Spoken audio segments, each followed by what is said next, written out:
How to clear all Instagram search suggestions. First thing you have to do is open up your Instagram app and just make sure that you are logged into your account.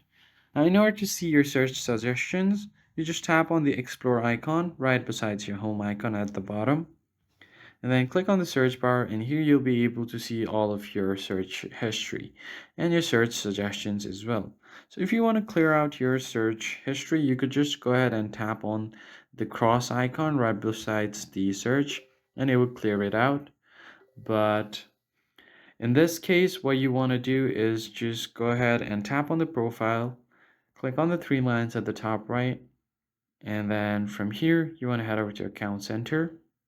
Now from your account center, you want to just tap on your information, and here you'll be able to see your search history. Click on the profile of your Instagram to see its search history. And if you want to clear out all of these, just tap on the cross icon right besides it. If you want to sort it from oldest to newest, you could do that as well. But if you want to clear out your entire feed and make it brand new or fresh, in that case, you just head over to your settings menu first and then scroll down until you find your preferences.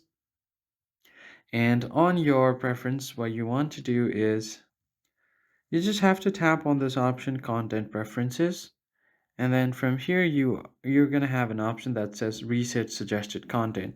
So if you want a fresh start, you'll see suggested contents about the topic that may be different from what you usually see, and the resets cannot be undone, but your suggestions will become more personalized again as you like. So you are going to have to tap on next, and if you are done, you could just tap on reset suggested contents and you should be good to go. That's it for this video. I hope it was helpful. I'll see you on the next one.